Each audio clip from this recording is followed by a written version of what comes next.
Hey, what's up, everybody? The Ferg here, your host for Fergin' Around, where we're silly in life and serious about rock and roll. Also, one of the co-hosts of the Retro FM podcast. And today, I thought I would shine a spotlight and give a shout out to our ladies in rock. That's right, our ladies in rock.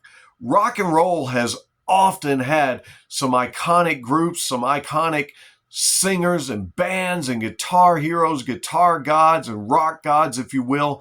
But it wasn't always fashionable or popular for ladies to pick up a guitar or be behind a drum set.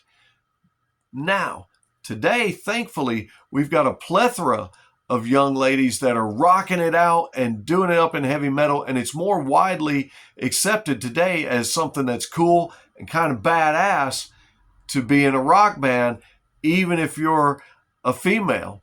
And thankfully, we're blessed with a plethora of those today, such as one of my personal favorites, Miss Lzzy Hale of Halestorm. And of course, there's Maria Brink of In This Moment, Avril Lavigne.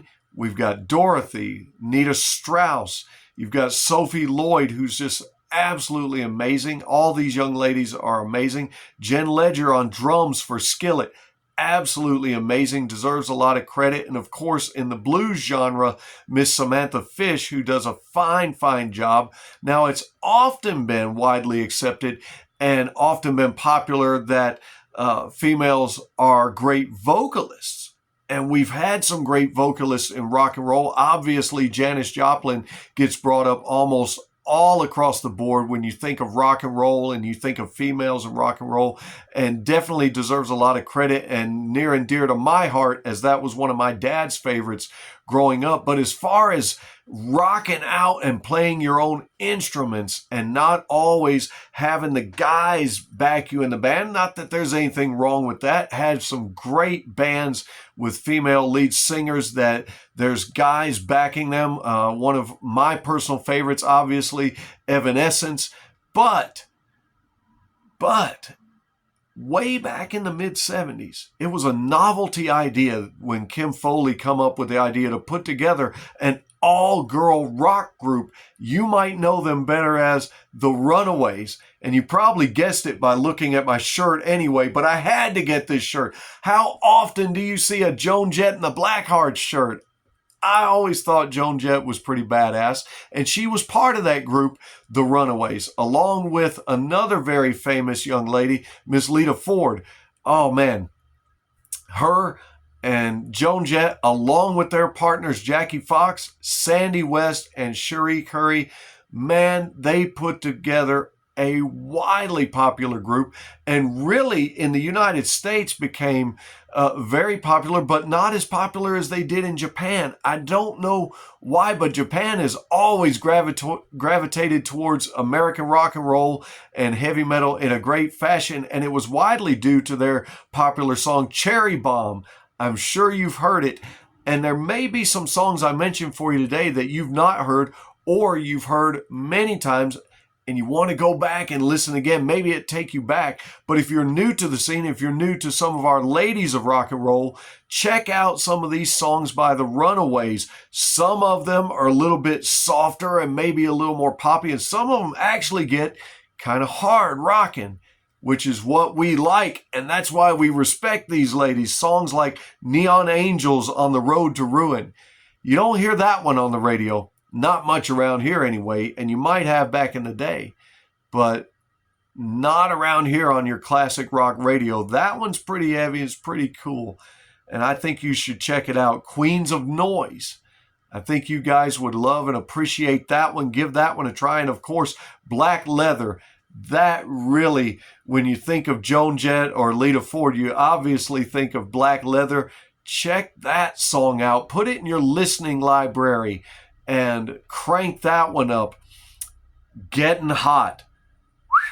It's almost getting hot around here as springtime has kicked in and we're out of that cold weather. And what greater time to check out Getting Hot by the Runaways. Now, you may know some of these other ones like School Days, Waiting for the Night, California Paradise, Rock and Roll, Take It or Leave It, born to be bad, and those ladies were born to be bad, and bad in a good way. Now, unfortunately, during those times, as great as they were on their instruments as drummers, rhythm guitarists, lead guitarists, vocalists, bass guitar players, there's always been something in life and in rock and roll and just in marketing altogether that these ladies were seen as something of a sex symbol, and that kind of goes along with the territory. Unfortunately, thankfully, a lot of things have changed, and there's a lot more respect toward ladies nowadays than what there used to be. But back in those times, whenever they'd do a photo shoot or a concert or go anywhere out and there's all the girls together, you can only imagine that young men and boys and grown men everywhere were paying them a lot of attention. And for some reason, even in advertising, even to this day, there's something about putting a beautiful model or a pretty woman, regardless of her size or age nowadays, but if she's pretty, it seems to sell your products. We use ladies to sell cars and all types of things, but getting away from that a little bit, if you dive a little bit deeper and listen to the lyrics and listen to the instrumentation, I think that you might be inspired. I think that you might actually take a liking to what you're hearing. But I got to admit, myself, even as a young preteen boy and a teenage boy, I'm not going to lie to you guys. I'm as much a man as anybody else. And I would be lying to you if I didn't tell you, as a preteen and as an early teenage young man, the first time I saw a blonde-headed bombshell named Lita Ford on my MTV playing songs like Kiss Me Deadly and Back to the Cave, oh man, I was blown away. What could be more sexy than a blonde bombshell wailing away on guitar? And that's one of the things that Lita and Joan Jett and some of these other ladies made sure to do in their videos and when they got up on stage, was to make sure that everybody saw that they were the ones playing the guitar. They wanted to get the credit for being the instrumentalist, for being the musician, for being the artist,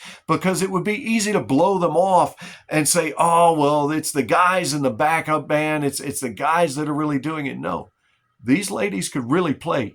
Every one of the Runaways could play their instruments, and you damn sure better believe Lita Ford and Joan Jett could play their instruments. And I'm telling you, I'm glad that they did. We're better off for it. We really are. And so leaving the Runaways, unfortunately, that group only lasted about 4 years. And so having put out a lot of great material, you may have to deep dive and look them up on YouTube. You may have to do some deep diving into your streaming services and investigate those songs. Go back and listen to them, and then do as I did and jump in on the 80s train there and look at some of Lita Ford's material. I was blown away as a young man, and I'm still blown away because she's always been very metal. She always took a metal approach. Now, obviously, they tried to gear some of her songs more toward a poppy style, but she could have gained no greater legendary status and notoriety with hard rock and heavy metal fans than when she partnered with none other than Ozzy Osbourne to do Close My Eyes Forever. I'm sure you've heard that one, but if you haven't, it's worth a listen. You go back and listen to it, and it is established now as a hard rock and metal classic, earning her some of the greatest credit amongst the rock and roll and heavy metal groups out there, and she deserves it. There's other great songs that she did, like Shot of Poison. Oh, man, love that song. Absolutely love that song. And I like the song that she did with Tony Iommi of Black Sabbath. We're speaking of Ozzy. She did a song called Dressed to Kill that I think is well worth a listen. You guys should go check that one out. Check out Living Like a Runaway. She did that as an album, giving a throwback to the Runaways, but also titled it Living Like a Runaway. And that came out in 2012 and has a really hard rocking sound. I think you would enjoy that song and enjoy that album. I'd encourage you to go and listen to it. Another cool fact about Lita Ford, and not only was she a hot ticket to us young boys growing up and watching her, she obviously was a hot ticket around the entire rock and roll scene and just always has been. But one of the hottest things I think about Lita Ford, she was the very first guest on That Metal Show with Eddie Trunk and his partners. If you can find the video clips, I would encourage you to go and look it up. That was an epic, very first episode, and I think it's pretty epic that Lita Ford, a female rocker and heavy metalist, was the first guest on That Metal Show. You can't get any more metal than that. But moving along, let me tell you, I've got to honor Joan Jett and the Blackhearts. Man, Joan Jett to me was always one of the greatest rockers, always one of the female icons in the genre. And obviously, she did her own thing. And what a better name, the Blackhearts. She had that jet black hair. Her name is Jet.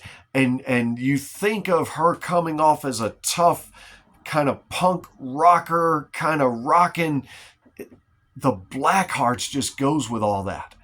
Just goes so well and kind of gives her an edge. You know, she's no push around, sissy, prissy, pansy, the young lady. No, she's a hard rocker, a punk hard rocker, and she's going to give it to you straight. And man, songs like I Love Rock and Roll, songs like I Hate Myself for Loving You, songs obviously like Bad Reputation. And if you watch the video to Fake Friends, I think it's interesting that there's a movie marquee in the background that has the Runaways on there, as unfortunately that band fell out over several differences they had with one another, but the music still stands.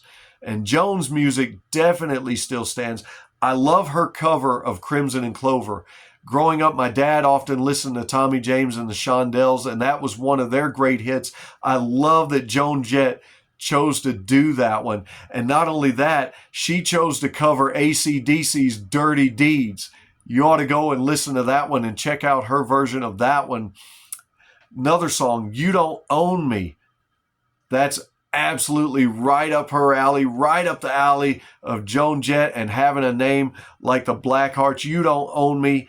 I'm myself. I'm doing my own thing. I'm rocking out. You can't tell me what to do. Don't you dare tell me a girl can't play guitar and be pretty awesome at it. Oh no.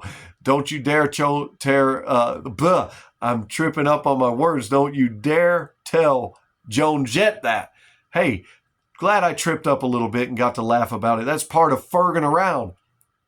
And that's what we do here on this channel. We ferg around and get silly, but we get serious about rock and roll. And I want to tell you seriously about this one too. Another song that I really like that Joan Jett did that you should go and check out. And you may have heard it recently. If you watched the Cruella movie, you heard a more heavier version of I Want to Be Your Dog. Love that one. I love the version they did on the Cruella movie. I thought it rocked. I thought it was badass, and I think you guys need to check it out. And that's what I wanted to do today. Even though I'm fumbling over my words a little bit, I wanted to just kind of highlight these ladies and ask you to go and check out some of their greatest songs, some of their greatest tunes, some of their greatest albums.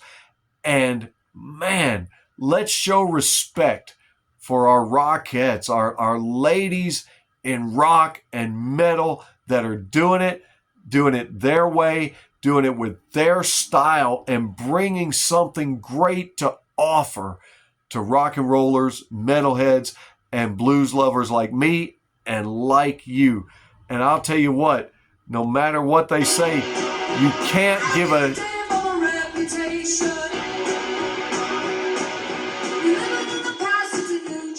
That's right.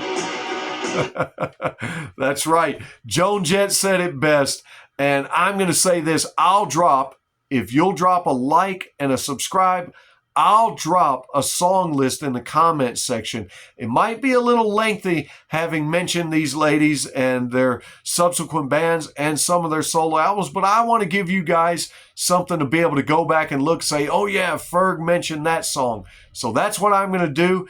And you just remember, when they ask what you've been doing, you tell them, just Ferging around.